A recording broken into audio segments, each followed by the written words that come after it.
Vamos abrir a nossa Bíblia no Evangelho, na primeira Epístola Universal do Apóstolo João, no capítulo de número 3. Epístola Universal de João, lá no fim, antes de Judas, terceiro João, segundo João e depois primeiro. Capítulo 3.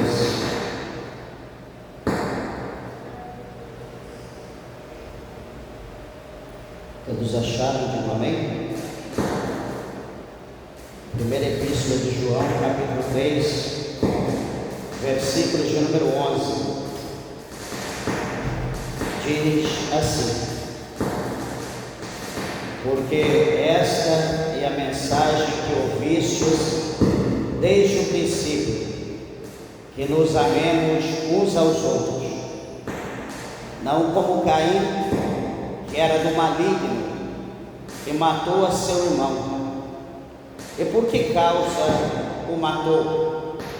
Porque as suas obras eram más, e as de seu irmão justas. Meus irmãos, não vos maravilheis se o mundo vos odeia. Nós sabemos que passamos da morte para a vida, porque amamos, irmãos.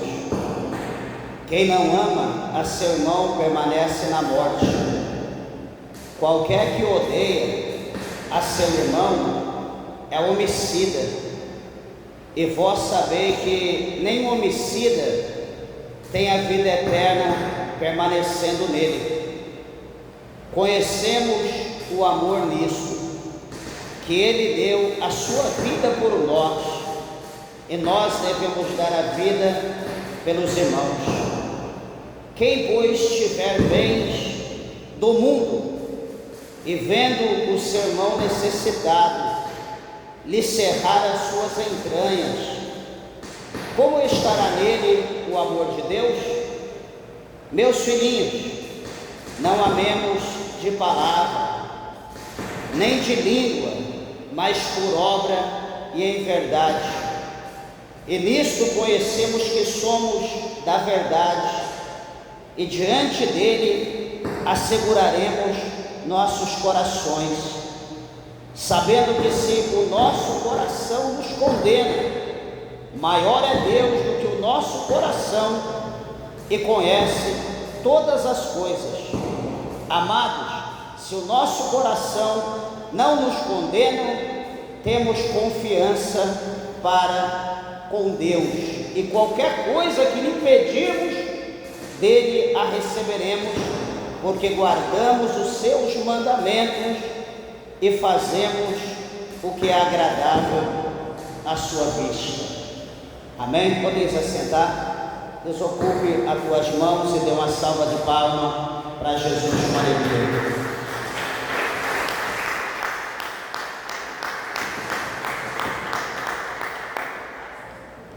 Glória a Jesus. Meus irmãos, todos dizem amém. Igreja, eu peço, por favor, a reverência à palavra de Deus nessa noite. Sempre eu peço aos irmãos reverência, e que os pais atendam para os seus filhos, para não ficar correndo na igreja. E hoje eu quero pedir também reverência às crianças mais velhas, aos adultos. É porque já 2 vezes que eu ouço pessoas falar para mim que às vezes quer até mudar de lugar, porque tem gente conversando na hora da palavra, conversando assunto, coisa que não tem nada a ver com a palavra, incomodando as pessoas, tirando a atenção de ouvir a palavra de Deus. Então eu queria sugerir, se porventura alguém tiver alguma coisa importante, pessoal, para resolver, por favor, vá lá fora, resolva, negocie, vende, ou enfim, não sei o que você quer fazer, mas aqui dentro é lugar de adorar a Deus. E se nós estivermos aqui, vamos adorar a Deus. Vamos abrir o nosso coração para adorar o Senhor, o nosso ouvido para ouvir a palavra de Deus, porque daí você ouve, eu ficar 2 horas aqui, não ouve nada. Deus assim não revela na revelação, talvez que você queria, na imposição de mão, e você entra vazio e sai daqui sem nada. Eu tenho certeza que não é isso que Deus quer para você. Deus tem uma palavra para o teu coração. Então, por favor, coopere com a tua atenção, com o teu glória a Deus, a tua aleluia. Eu tenho certeza que você sairá daqui edificado. Amém, meus irmãos? Quem entendeu, dê uma salva de palma para Jesus, bem alegre. Graças a Deus. É chato a gente fazer isso, mas a gente tem que fazer. Se a gente está aqui para adorar a Deus, a gente está aqui para adorar a Deus e manter a ordem no culto, como a palavra de Deus nos ensina. Meus irmãos, aqui lemos aqui um texto muito interessante da palavra de Deus que chama a nossa atenção, aonde esse capítulo 3, da Epístola Universal de São João fala acerca dos filhos de Deus. E quando fala acerca dos filhos de Deus, quando a gente lê esse título, ou quando a gente ouve esse nome, nós imaginamos que todo mundo que existe na terra são filhos de Deus. Na verdade, igreja, nem todos, Paulo mesmo fala que nem todos que estão em Israel são israelitas, então, ou seja, nem todos nós somos filhos de Deus. Filho de Deus, segundo o que a Bíblia mostra para nós, são aqueles que ouvem o Evangelho, são aqueles que, como eu, um dia ouvi a palavra de Deus, como você, ou muitos que estão ouvindo, ouviram a pregação, a palavra de Deus, e então receberam um convite para aceitar Jesus. Então essa pessoa levantou a sua mão, aceitou Jesus Cristo como o único e suficiente Salvador da sua alma, foi ali discipulado, foi instruído, foi batizado nas águas, e a partir então do batismo nas águas, aquela pessoa deixou de ser criatura e se tornou agora filho de Deus, participando do corpo e do sangue do Senhor, da Santa Ceia de Cristo. Então, a partir daí agora, então, nós somos filhos de Deus. E veja então que esse tema fala sobre os filhos de Deus. E quando fala sobre os filhos de Deus, fala sobre o amor de Deus para com os seus filhos. E isso aqui é muito interessante para nós, porque falar de amor é muito lindo, abrir a boca, falar de amor. Você olha para a pessoa, quando fala de amor, a pessoa fica até vermelho, você olha até aquela fisionomia de amor que emana da pessoa, quando se está falando no amor. Mas na verdade, quando chega o momento do ser humano, daquela pessoa demonstrar verdadeiramente o amor que está sobre a vida dele, sobre a vida dela, ele se retrai, ele se fecha, ele não demonstra que ele tem o amor de Deus na sua vida. Falar é uma coisa, só que nós não podemos só falar, nós temos que demonstrar que verdadeiramente nós somos filhos de Deus, mostrando para as pessoas, para aqueles que, tanto os de dentro, que são da igreja, quanto os de fora, que são aqueles que não têm o conhecimento das coisas de Deus, como é ser um homem de Deus, como é ser uma mulher de Deus. Por exemplo, quando nós lemos o capítulo de número 5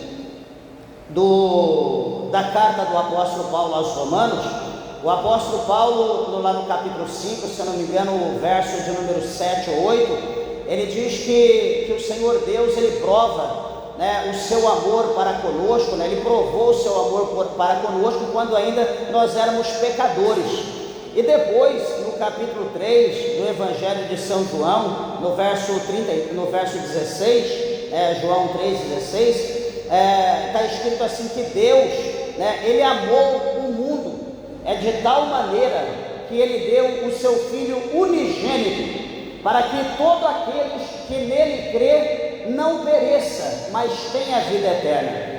Então veja que, observa bem, que a Bíblia está dizendo, o 3,16, que Deus, ele amou o mundo de uma maneira tão imensurável, Por que tão imensurável? Porque é uma maneira, uma forma que não tem como calcular, não tem como medir o amor de Deus. É um amor tão grande, é um amor tão profundo, é um amor tão incondicional, Ele amou de uma maneira tão grande que ele olhou o que ele poderia dar à humanidade, o que ele poderia dar por amor ao pastor, ao Celso, que um dia seria um pastor, a uma irmã, ao irmão, ao obreiro, ao ministro, o que Deus poderia dar a essa pessoa, O que Deus tinha para dar para essa pessoa de bom? Deus poderia dar ouro, Deus poderia dar pedra preciosa, Deus poderia dar rubi, Deus poderia, sei lá, dar qualquer coisa, mas tudo isso que Deus viesse a dar, isso não me livraria do inferno, isso não livraria você do inferno,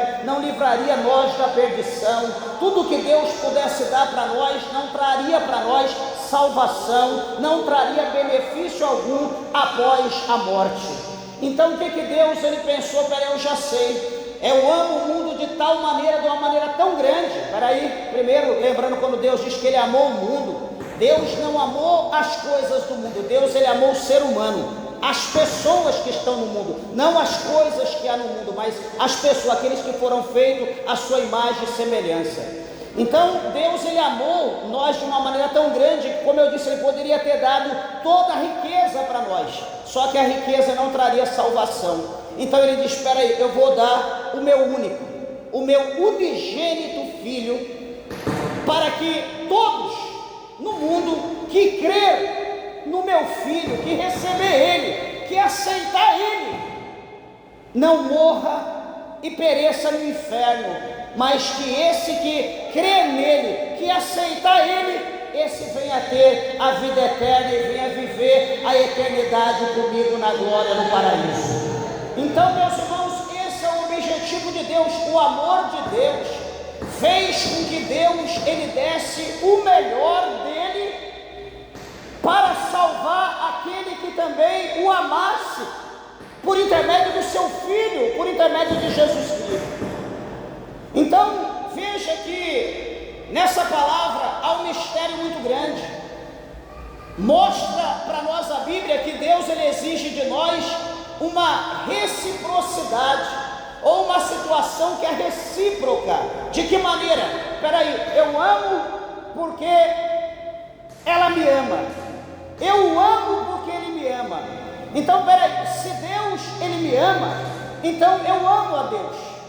Se o amor de Deus está na minha vida e Deus me ama, não somente a mim, mas a todos, então de igual forma, se eu amo a Deus, Deus me ama, o amor de Deus está em mim, então a reciprocidade faz com que eu amo também o meu próximo, que eu amo a minha irmã, que eu amo cada um, que eu amo cada irmão, que eu amo cada pessoa, cada indivíduo, independente da circunstância, independente da classe social, independente da posição, independente do que a pessoa é ou venha a ser. O amor ele precisa ser igual.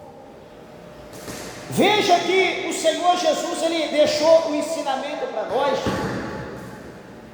dizendo assim que se nós amarmos só aquele que nos ama, que benefício nós teremos nisso? Porque os ímpios, os gentios também fazem o mesmo. Tem aqueles que amam eles, como eles também amam aqueles. Então, aonde entra o amor de Deus nisso? Se eu for fazer alguma coisa para alguém, só porque alguém fez alguma coisa para mim, no mundo também está cheio, é gente lavando mão de gente, e as duas lavando o rosto, e os dois tomando banho. Então, aonde entra o amor de Deus nisso? Em lugar algum. Então, o amor de Deus entra quando nós, independente da circunstância, independente da situação, nós amamos o nosso próximo. E o mais importante, meus irmãos, até a gente hoje, meditando a palavra de Deus, né, nós estávamos comentando acerca da situação, né, que amar as pessoas, né, não vem ser só a questão, eu vou amar ele porque ele me abençoou, porque ele fez isso, ele fez aquilo. Isso não é amor, isso é interesse. Isso é esperando receber alguma coisa a mais. E Deus ele ama a minha vida, ele ama a tua vida, independente do que nós podemos oferecer a ele. Quando Deus ele olha para nós, qual é a bondade que Deus vê em nós? O que Deus, por exemplo, vê em mim? Qual é a bondade que eu tenho? Um coração duro, uma pessoa amarga. O que Deus vê em mim? O que eu posso dar a Deus, apresentar a Deus? Mas independente do que eu ofereço a Deus, independente do meu pouquinho de oração, de consagração, independente do pouquinho que eu faço para Deus, Deus, Ele me ama, e Deus, Ele me retribui, Deus me abençoa muito além daquilo que eu ofereço para Deus, né? O que eu ofereço para Deus não é nada comparado com aquilo que Deus, Ele tem feito pela minha vida. E veja que aqui nessa palavra, no verso de número 11, do capítulo 3, que nós acabamos de ler, né, da Epístola Universal de São João, João vai mostrar para nós o princípio da mensagem, né? Ou seja, a mensagem que nós ouvimos desde o início, porque o princípio é o início, é o começo. E qual é a palavra que foi pregada no início? O que foi anunciado para nós no início? Que nós amemos uns aos outros. E veja, meus irmãos, que essa palavra, amemos uns aos outros, é uma palavra que é dita para a igreja, não é dita para o mundo. Essa palavra não cabe para o mundo. O amor para as pessoas do mundo, 90% é o amor pela carne, é o amor pelo sexo livre, pelo sexo fácil. Não é esse o amor que Deus está dizendo. Quando fala que desde o princípio é que nós amemos uns aos outros, o Senhor está falando do amor incondicional, está falando do amor ágape, está falando daquele amor que, independente da circunstância, independente se a pessoa é boa ou se a pessoa é má, nós devemos amar aquela pessoa. É aquele amor que, lá em Provérbios, o sábio Salomão deixou mencionado. É aquele amor que o apóstolo São Paulo também mostrou para nós, aliás, né, que ele nos deixou e que também está aqui nas cartas, que fala assim, que se o nosso inimigo, ele tiver fome, que nós temos de comer ao nosso inimigo. Se o nosso inimigo ele tiver sede, que nós temos de beber ao nosso inimigo. E que nós, quando houver paz em nós, que nós amamos a todos, inclusive o nosso inimigo. Mas, meus irmãos, eu pergunto, será que esse amor que nós pregamos, será que esse amor que é nos imposto, que nós somos obrigados a tê-lo, será que nós estamos vivendo este amor na nossa vida? Eu pergunto, não para com nossos inimigos, como a Bíblia está mandando. Eu disse hoje para minha esposa, né, está fazendo a leitura da palavra de Deus, né, pela manhã, e a gente conversando, eu dizia a ela,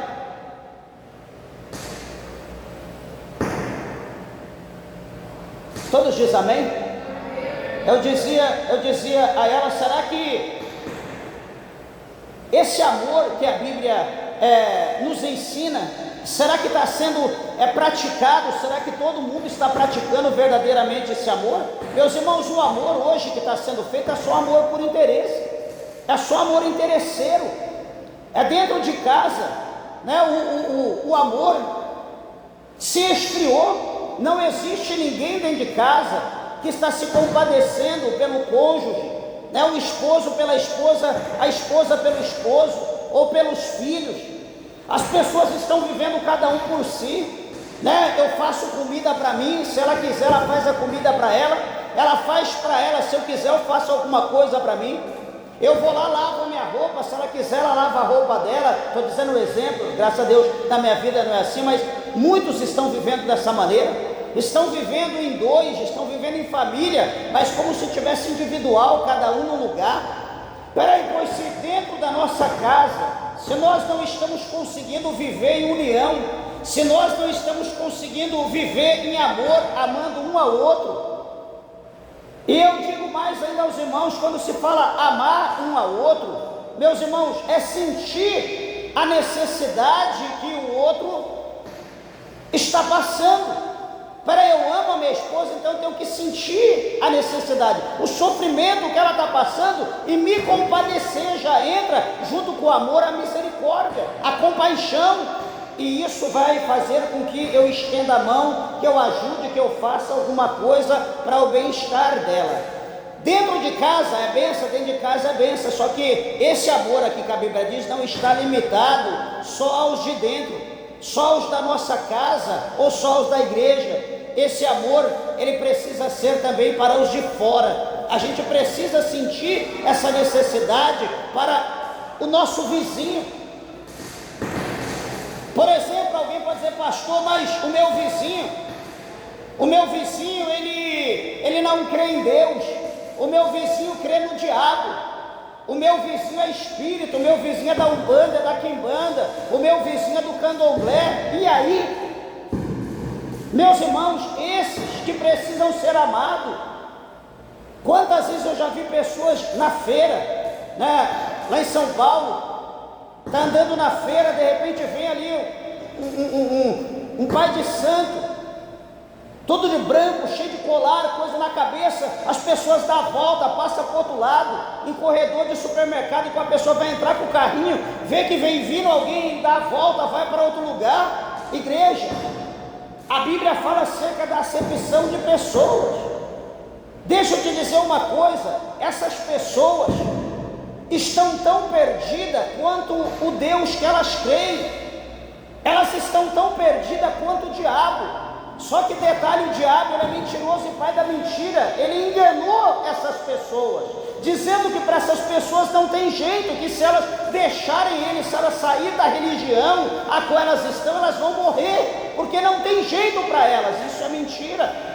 Jesus é o Salvador, não tem jeito para o diabo, mas para qualquer outra pessoa que está envolvido com ele, tem jeito. Jesus, ele veio trazer salvação. O capítulo 19, o versículo 10 do Evangelho de São Lucas, diz para nós que o Senhor Jesus Cristo, ele veio buscar e salvar todos aqueles que se havia perdido.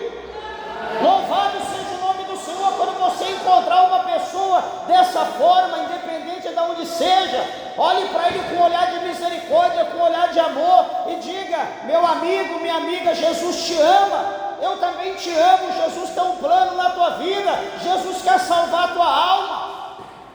Eu tenho certeza que essa palavra vai entrar como uma flecha e vai fazer essa pessoa refletir e vai olhar e falar: peraí, esse crente é diferente, essa crente é diferente, verdadeiramente tem o amor de Deus na vida dele. Porque é fácil a gente olhar para alguém, para um macumbeiro, para uma pessoa e dizer: vai para o inferno. É fácil a gente mandar ele para o inferno, mas quem somos nós para mandar alguém para o inferno? Nós podemos mandar, mas qual o poder da nossa palavra?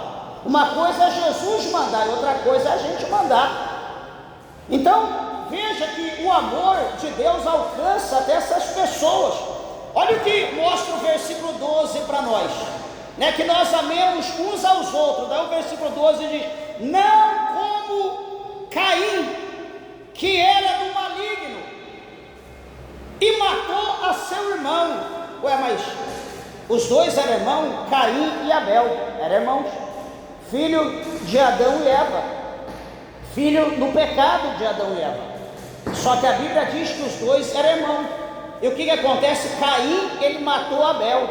E por que Caim matou Abel? Porque a Bíblia está dizendo aqui que Caim, ele era do maligno, e a obra que ele fazia era má, e as obras de Abel eram o quê? Justas. Então observa que, por inveja, Caim tinha inveja de Abel, porque as obras de Abel eram vistas aos olhos de Deus. Abel fazia a obra, as coisas para Deus com amor. Já Caim também fazia, mas com interesse, com segundas intenções.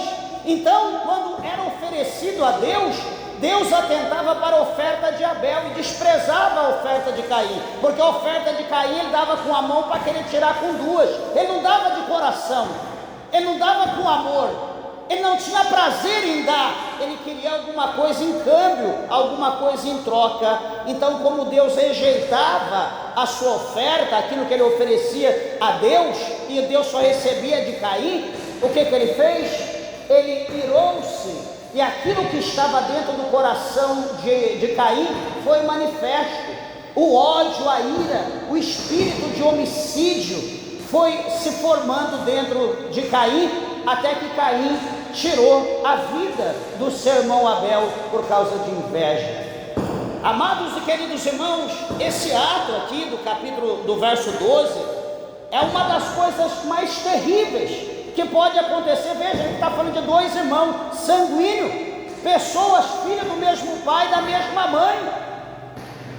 Então começou de que maneira esse cenário? Veja, um cuidava do campo, outro cuidava do gado. Cada um tinha sua função. Chegou o dia da colheita, vamos oferecer oferta para Deus. Então aquele que cuidava do gado pegou o melhor do seu gado, pegou o melhor do seu rebanho e ofereceu em sacrifício a Deus com amor. Gratidão, Deus, que alegria por eu poder dar só isso para o Senhor. Olha o tanto que o Senhor me deu, eu vou dar só isso para Ti. Senhor, muito obrigado, meu Deus, não é por o Senhor ter me abençoado tanto, eu não sou digno, e dava com amor, e oferecia a Deus, e o Senhor recebia aquele animal com um cheiro suave, que alegrava o coração de Deus, e Deus tinha prazer em Abel. Chegava Caim, pegava lá qualquer coisa da terra e oferecia a Deus, para o Senhor mesmo, não tem problema. Não é assim que a gente faz com o espírito de Caim? É para Deus mesmo, não tem problema não. É para Deus, é para a igreja, é para o pastor mesmo, não é para os irmãos mesmo, não tem problema. Cuidado, espírito de Caim, cuidado. Deus não tem prazer nesse tipo de oferta não. O prazer de Deus, o amor de Deus é naquilo que nós damos com amor, com contentamento, com prazer, com alegria. Deus tem prazer nisso. Então quando Caim oferecia para Deus mesmo, o Senhor rejeitava. Quem quer qualquer coisa? Eu não gosto de qualquer coisa. Deus também não gosta, você também não gosta de qualquer coisa. Então veja que isso começou dentro de casa. Começa a inveja. Começa a inveja dentro de casa, dentro da igreja. Mas por que ela está cantando? Está se destacando, chegou ontem. Mas ele já está pregando, ele chegou ontem, já está tendo oportunidade, já vai ser obreiro. Peraí, ela já vai fazer isso, já vai fazer aquilo. Aí começa a inveja. Começa uma perseguição ali. Daqui a pouco aquela inveja já passa para um ódio. Daqui a pouco vai crescendo aquele ódio, já passa para uma ira mortal. E daqui a pouco aquela ira mortal, se a pessoa vacilar numa situação, essa ira mortal pode gerar posteriormente um homicídio, como aconteceu aqui entre Caim e Abel. Então as coisas começam de pouco, de degrau em degrau até chegar no pior.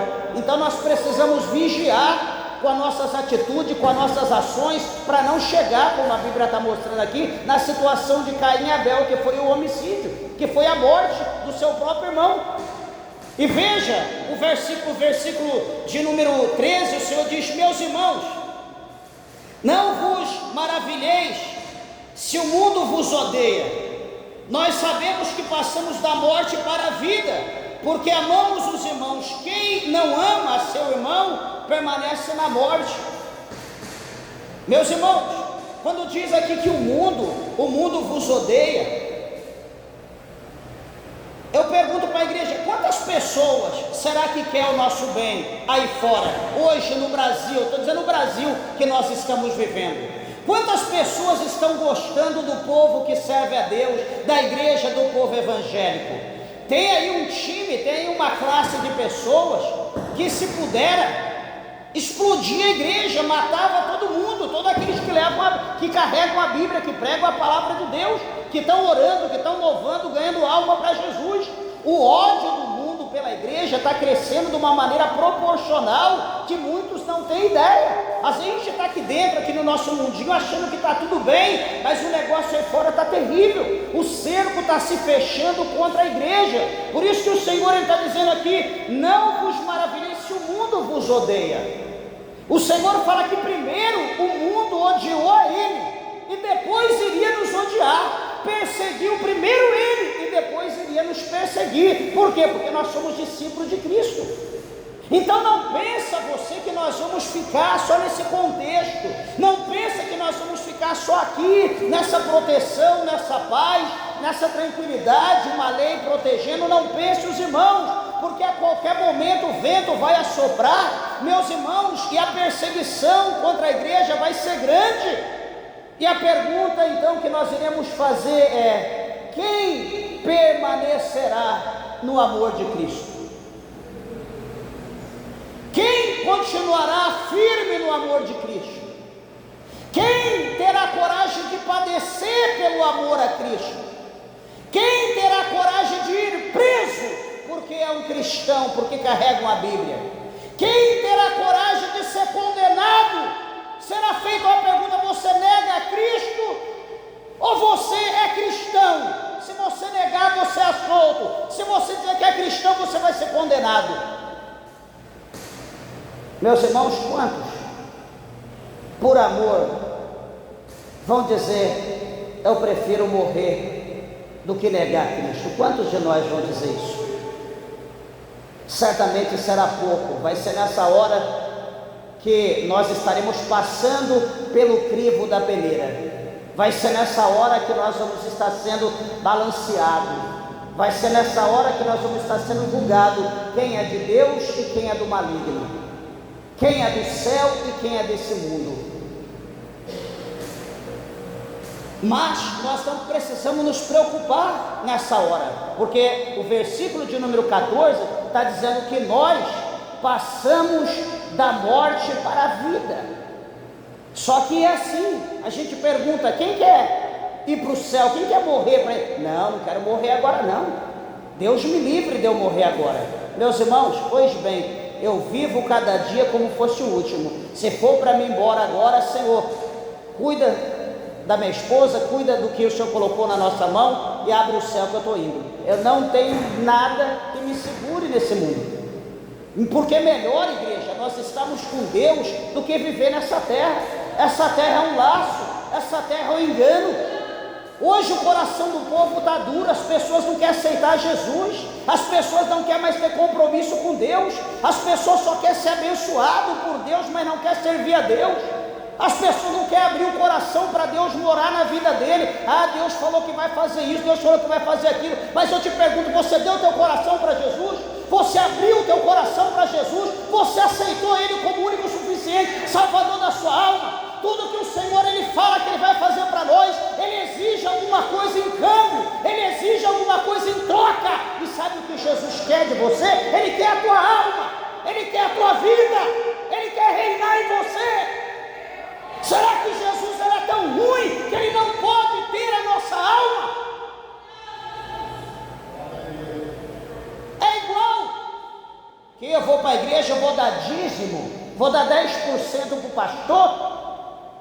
Você vai dar para Deus, para a casa de Deus, mas você não quer dar, tudo bem. Aí a pessoa trabalha o ano inteiro como um condenado, vai para um bar, vai para um campo de futebol, para uma mesa de jogo e gasta o salário inteirinho. Chega em casa, está lá a mulher, está o esposo chorando porque não tem nada que comer. Cadê o dinheiro? Você não sabe o que aconteceu. O que aconteceu? Deu 100% para o diabo de dízimo, na bebida, no jogo, na prostituição. Aí pode, mas 10% não pode. Uma vez, acho que eu já falei isso aqui, muito tempo atrás, tinha uma cliente da minha esposa. Ela estava vindo para a igreja, ela dizia que ela não ia dar o dízimo na igreja porque 10% era muito. E ela falou: não vou dar dízimo não, porque dar 10% na igreja é muita coisa, não vou dar não. E falou que não deu. Aí depois minha esposa me contou. Eu falei: por que você não diz então, para se 10% é muito, manda ela ficar com 10% e dá 90% então.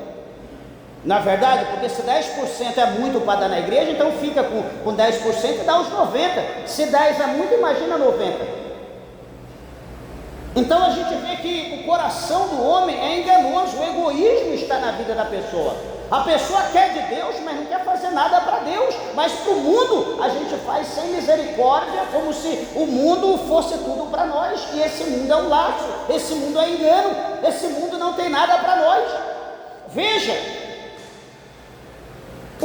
a parte B do versículo 14 diz: quem não ama a seu irmão permanece na morte. Então, quem ama o seu irmão passa da morte para a vida, mas quem não ama, esse permanece na morte. O versículo 14 do capítulo 3 de 1 João. Pastor, eu amo ele porque ele é uma bênção. Ele me chama para ir na casa dele, a gente vai lá, faz churrasco, a gente vai lá, se alegra, mas aquele nunca me chamou para ir na casa dele, para que eu vou?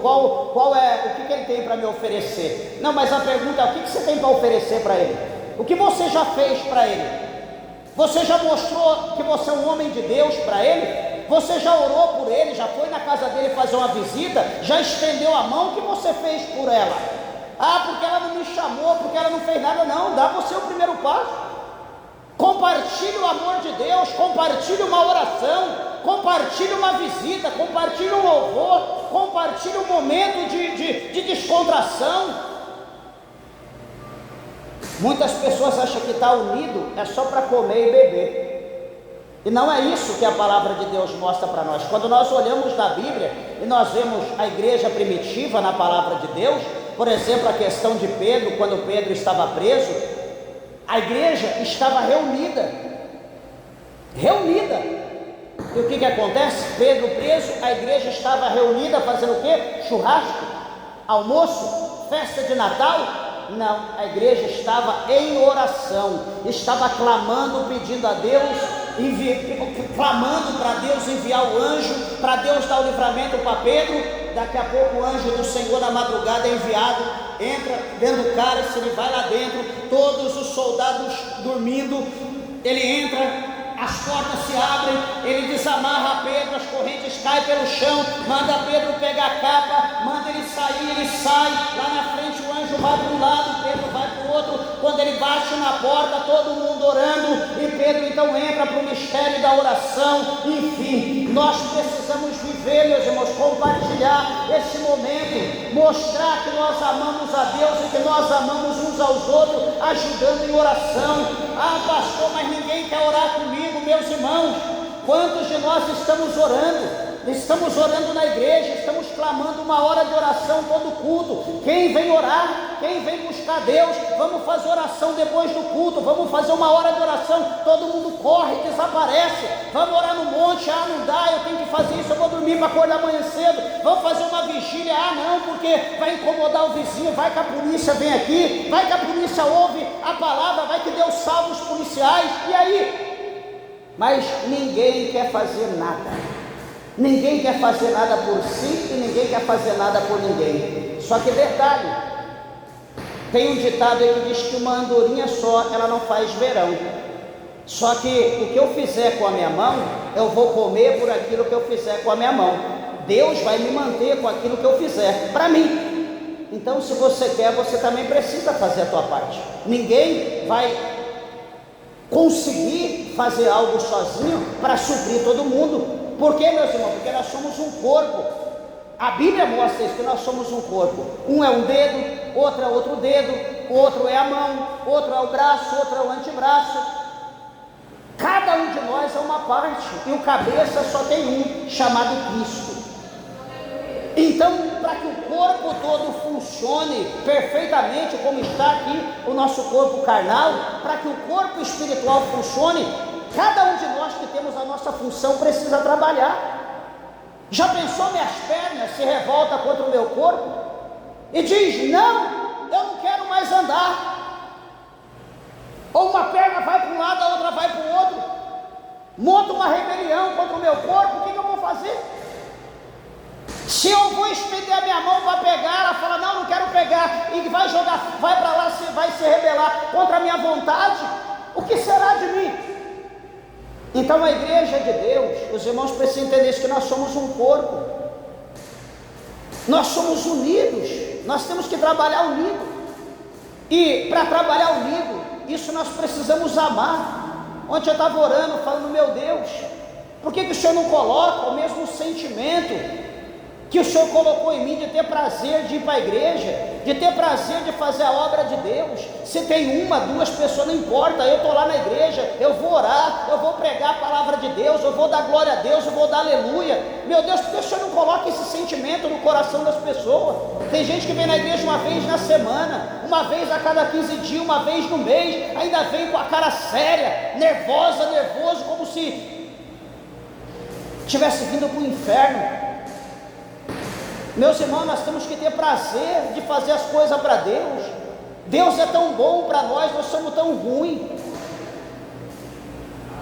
Nós somos tão malvados. Tudo que nós fazemos é segunda intenção. Eu vim aqui na igreja, eu pergunto, será que quem veio aqui para adorar a Deus? Não, eu vim aqui porque eu vim receber oração, eu vim aqui porque Deus tem que me dar uma vitória, eu vim aqui porque Deus tem que me dar uma resposta. Está vendo? Só segunda intenção. Nós viemos por interesse. E se Deus não quiser fazer nada pela tua vida hoje? Você fez alguma coisa para Deus até agora?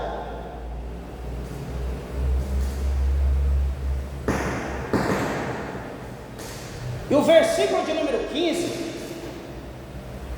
ele fala para nós que qualquer irmão, qualquer um que odeia o seu irmão, é homicida. Tem gente que prefere andar com o diabo do que andar com o irmão, ou com uma irmã. Eu tenho ódio daquela irmã. Mas por quê? O que ela te fez? Não sei, mas sei lá, eu me sinto mal perto dela. Eu já vi aqui na igreja irmã passar pela da paz do Senhor. Pai do Senhor, irmã. Se fosse eu, põe a mão na cabeça e expulsava o demônio. Está endemoniada? Quem odeia o seu irmão, está aqui, ó. Se você nunca leu, leia aí, 3,15. Quem odeia o seu irmão é homicida. Sabe o que é homicida? É aquela pessoa que, tira a vida dos outros. É a pessoa que mata os outros. E a Bíblia vai dizer abaixo que nenhum homicida tem parte no reino de Deus. Não adianta eu estar aqui bonitinho, eu odeio o diácono, eu odeio o cooperador, eu odeio aquela irmã, eu odeio não sei o que, eu odeio esse povo, vá tudo para o fogo. Eu posso estar aqui pregando. Hoje eu estava falando para minha esposa, igual Moisés. Moisés estava lá fazendo a obra de Deus, caminhando com o povo pelo deserto, guerreando as guerras de Deus, fazendo a obra. Mas chegou o momento que Deus, o Senhor, falou: Moisés, até aqui você veio, você não vai mais. Senhor, mas eu quero entrar na terra que mana leite e mel. Não, lá atrás, lá nas águas de Meribá, eu falei para você falar com a rocha, você foi e bateu na rocha, com ódio. Senhor, mas chega, ponto final, não quero saber mais não, você não vai, pronto. Meus irmãos, com Deus não tem brincadeira. Deus, Ele vai fazer a obra por intermédio da minha vida até o momento determinado. Quando chegar o momento determinado, Deus me tira e coloca outro melhor do que eu. Não existe ninguém substituível. Eu aprendi isso na minha vida. Não, porque se não for eu, meus irmãos, quem sou eu? Existem pessoas muitas vezes melhor do que eu, do que você, que ainda não foi manifesta, mas que Deus vai fazer manifestar, para que a obra dele seja feita. Então não bate aí no peito, porque eu sou melhor, porque eu sou isso, sou aquilo. Nós somos pó, nós somos barro na mão do oleiro. Nós precisamos entender isso, que nós não somos nada. Então quem odeia o seu irmão é homicida. Igreja, quando nós olhamos para essa palavra, vem logo na minha mente, graças a Deus eu não tenho inimigo, mas assim, às vezes eu penso, meu Deus, será que eu magoei alguém? Esses dias, aqui mesmo até, fui orar por alguém aqui, já tem um tempo, e não sei o que foi que eu falei lá, a pessoa disse, não diz assim, pastor, não diz dessa forma. Eu peguei e falei: me perdoa, eu te amo em Cristo Jesus, mas não é dessa forma que eu queria dizer, é só uma expressão. A pessoa falou: não, eu entendi. Mas eu falei: você me perdoa? De repente você pode ter pensado mal. Não, fique em paz. Eu falei: tá bom.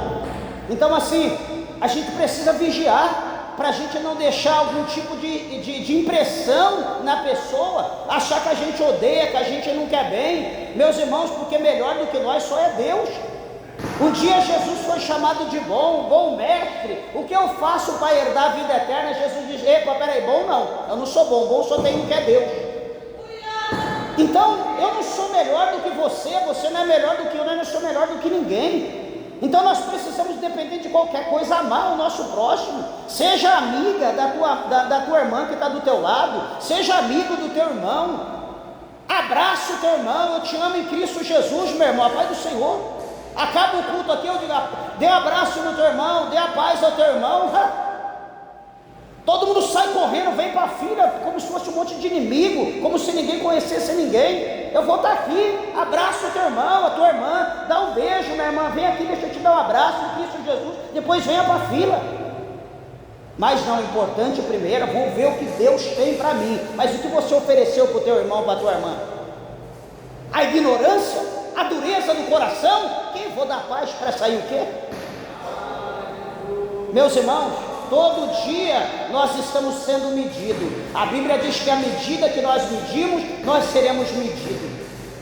Então nós precisamos vigiar, porque são nos detalhes que nós somos vistos pelos olhos de Deus. São nas pequenas coisas que nós fazemos que é mostrado se nós amamos o nosso próximo ou não. E eu observo isso. Imagina Deus pelo seu Espírito Santo se não observa e se não vê esse tipo de coisa entre nós.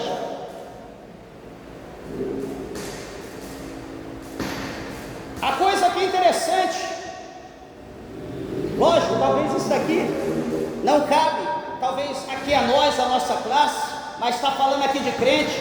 O verso 17, ele diz: olha, quem pois tiver bem no mundo, tiver bem, está falando no plural, e vendo o seu irmão necessitado, e lhe cerrar as suas entranhas, como estará nele o amor de Deus?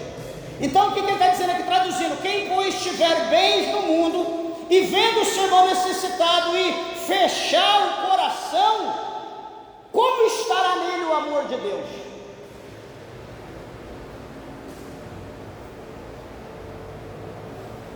Suponhamos, eu sou um fazendeiro, eu tenho ali um monte de terra, não uso, não faço nada.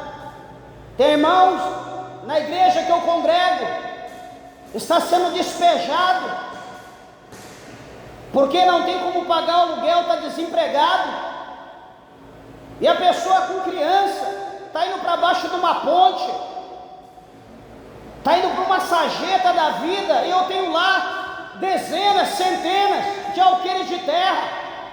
Custa eu pegar ali 500 metros, não é nada, e dizer: meu amigo, ó, deixa eu marcar aqui, eu vou doar isso aí para você, enquanto a terra for minha, eu vou doar, vou fazer um contrato aqui, faz uma cabana, faz alguma coisa, mora aí, fica à vontade, planta alguma coisa, enfim, faça alguma coisa para você, para a tua família, pode ficar em paz, eu não vou mexer com você não. Custa eu fazer isso? Mas não, eu tenho tudo isso, dezenas, centenas de alqueires de terra, ou milhares. Alguém chega e me diz: olha, estou passando uma prova, vou ser despejado, vou ter que ir para a rua, para a sarjeta. Eu digo: não, fique em paz, Deus vai te dar vitória, certamente Deus vai preparar algum lugar, certamente Deus preparará aí um cômodo, uma casa para você morar de graça. Deus pode preparar alguma coisa, de repente eu até tenha casas, de repente até tem lugar vazio, lá cheio de pó, que poderia colocar alguém para tomar conta. Mas eu digo: não, fique em paz, confie em Deus, que Deus vai preparar alguma coisa para você, Deus vai te dar vitória. Ou eu tenho um monte de coisas que eu colhi, que da minha terra, está tudo guardado, e alguém chegar e falar que está com fome, eu dizer: não, pode continuar a tua trajetória, porque certamente mais adiante alguém vai te ajudar, alguém vai te dar alguma coisa para comer. Meus irmãos, que adianta eu falar para a pessoa com fé, que a pessoa vai, eu estou exercitando ela a usar a fé, vai, alguém vai te dar, vai, você vai conseguir, mas cadê a obra? Se eu tenho, por que eu não dou? A Bíblia diz que a fé sem a obra é morta. Então eu tenho que fazer alguma coisa, porque se alguém está precisando, esse é o momento de eu ajudar, é o momento de eu mostrar o amor de Deus que está na minha vida, ao meu próximo, ao meu semelhante. Como aquele que chegou para Jesus e disse: Senhor, quem é o meu próximo? Eu tenho que fazer bem para o meu próximo, mas quem que é o meu próximo? Jesus falou: você quer saber quem é seu próximo? Espera aí, vem vindo o viajante pela estrada, e o assaltante se manifestou, bateu, saqueou, deixou ele ferido, E o assaltante foi embora, e o viajante ficou no chão, machucado, sangrando, já para morrer. E daqui a pouco veio o sacerdote veio olhando, de largo, de longe, olhou e saiu pela tangente e foi embora, não estendeu a mão. Mais tarde veio o levita, passando também pela estrada, de largo, de longe, olhou, viu a situação do homem, saiu pela tangente e foi embora, não fez nada. Aí depois, lá pelas tantas, veio outro homem, e esse homem era samaritano, era estrangeiro, e o samaritano veio, olhou aquele homem, viu a situação dele, derramou ali azeite nas feridas, ajudou a aliviar ali como bálsamo, colocou ele na sua cavalgadura, levou até uma hospedagem e diz: olha, cuidai dele, use todos os recursos necessários, porque eu vou mais adiante, e quando eu chegar eu pagarei tudo, se precisasse gastar alguma coisa além do combinado. E Jesus diz: quem amou o próximo? Quem demonstrou amor ao próximo? Às vezes, meus irmãos, um de fora, como o samaritano que é estrangeiro, às vezes ele demonstra que ele tem mais amor por um crente do que um crente por outro crente. Você sabia disso? Que às vezes uma pessoa do mundo demonstra mais o amor, estende mais a mão para um crente do que um crente estender a mão para alguém de fora? Você já pensou isso? E isso acontece sempre, a gente vê isso sempre. Agora por quê? Porque muitos cristãos acham que ele só precisa receber, é aquele que só vem a nós, dá, só vem a nós, ele não quer estender a mão para ninguém. Mas nós precisamos entender uma coisa, que se nós não semearmos, nós também não vamos colher. Por isso que a vida de muito crente está amarrada, por isso que muito crente não sai do deserto, por isso que muito crente não sai da miséria, porque ele não estende a mão, ele tem aquilo ali, ele retém e está ali, não abre a mão para nada. Mas eu quero dizer aos irmãos que a partir de hoje,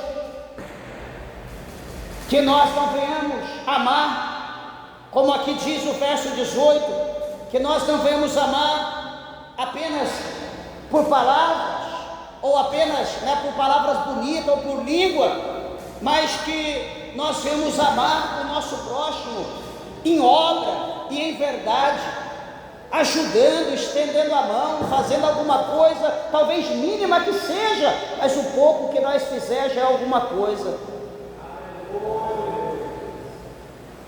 Por exemplo, nós estamos aqui já esse tempo que os irmãos sabem, quando nós dirigimos a igreja em São Paulo, a gente fazia assistência social, pedia na igreja para as pessoas ajudar, as pessoas davam a cesta básica inteira, as pessoas traziam roupa, traziam calçado, a gente tinha lá uma sala grande e era cheio de coisa, de sapato, de roupa, cesta básica, e sempre aparecia alguém pedindo, a gente dava, ajudava, uma bênção. Dinheiro, as pessoas doavam, a gente marcava lá na assistência social para comprar gás, para comprar remédio, para ajudar em alguma coisa, sempre tinha. Aqui, quantas vezes nós tentamos aqui, vamos fazer uma assistência social, vamos ajudar, quando alguém vai ajudar, às vezes é só com sal, uma farinha. Será que na tua necessidade um pacote de sal ou um pacote de farinha vai resolver o teu problema? Não. Então aquilo que a gente não quer para a gente não tem que querer para as pessoas. Quando a gente ama, a gente procura o melhor. Tentamos, nunca deu certo. Não sei o que acontece aqui nesse lugar. Vem aqui direto, pessoa, pastor, às vezes fala para os obreiros: pastor, eu quero um pão. Esse dia veio um aqui pedir pão, outro dia veio alguém que pediu cesta básica. Quando acabou a consagração, falei: ô filho, aqui é igreja, aqui não é mercado não. Não, mas não tem assistência social, não sei o que. Falei: não tem nada não. Infelizmente não tem não, está difícil as coisas, mas dói o nosso coração, A igreja tem que ajudar as pessoas, tanto na parte espiritual quanto na material, mas a gente não tem condição. Mas por que não tem condição? Porque o corpo todo da igreja não trabalha nesse propósito, e nós precisamos trabalhar nisso. A gente conhece alguém que pode ajudar. Ó, você não pode ajudar lá na igreja? Ajuda com isso, com aquilo. Vamos fazer lá uma campanha, alguma coisa para poder ajudar os necessitados. A igreja precisa fazer isso, mas como que a igreja vai fazer se a gente não tem o coração aberto para essas coisas? Então, meus irmãos, nós precisamos mudar o nosso conceito. Se nós quisermos, se a gente quer receber das pessoas, nós precisamos fazer para as pessoas. Se nós queremos receber de Deus, nós precisamos fazer para Deus.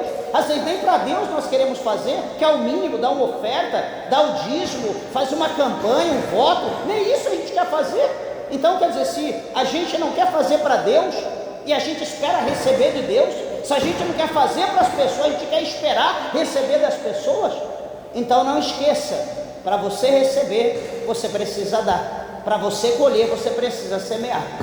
É impossível que aconteça no inverso, você receber sem você dar, ou você colher sem você semear, você precisa. Então que por intermédio dessa palavra, que Deus, o Senhor, possa trabalhar nas nossas vidas, que Deus possa tirar toda a dureza do nosso coração, e que nós venhamos olhar para as pessoas, como a gente olha, para aquela pessoa que a gente ama, que a gente olhe para todo mundo com o mesmo olhar, com o mesmo sentimento, que todos nós somos falhos, todos nós somos errantes, não existe ninguém perfeito. Não existe quem pode aqui dizer eu sou perfeito. Se você for perfeito, Jesus já te leva embora, você não estaria aqui na terra. Então todos nós estamos embaixo da misericórdia, no mesmo patamar. Todos nós somos carentes das misericórdias de Deus. Então trate o teu irmão como você quer ser tratado, trate a sua irmã como você quer ser tratada, abrace, dê um beijo, dê um cheiro. Eu te amo, minha irmã, vamos lutar juntos, vamos orar, estou orando pela tua vida. Vamos perseverar na oração, vamos perseverar no grupo, vamos perseverar no louvor, vamos perseverar na campanha. Eu oro pela tua vida, você ora por mim, vamos orar junto de mão dada. Quantas das vezes, meus irmãos, lá em São Paulo, ia para o monte com alguns irmãos, seguravam um na mão do outro, um segurando a mão do outro, com a mão na árvore, outro com a mão na outra árvore, todo mundo segurando aquela corrente, e oração, clamando, chuva caindo, e nós clamando, buscando a Deus em união, no mesmo propósito. Hoje é que nem pagando as pessoas querem fazer isso. Está difícil, mas vamos perseverar, vamos continuar confiante, pregando, porque eu tenho certeza que a palavra de Deus, ela é como um martelo que esmiuça a penha. A palavra de Deus pode mudar a nossa vida. Amém? As horas se foram, que Deus possa abençoar você, a tua vida, a tua família, e as palmas bem alegres, exalta o nome do Senhor. Bem alegre para Jesus.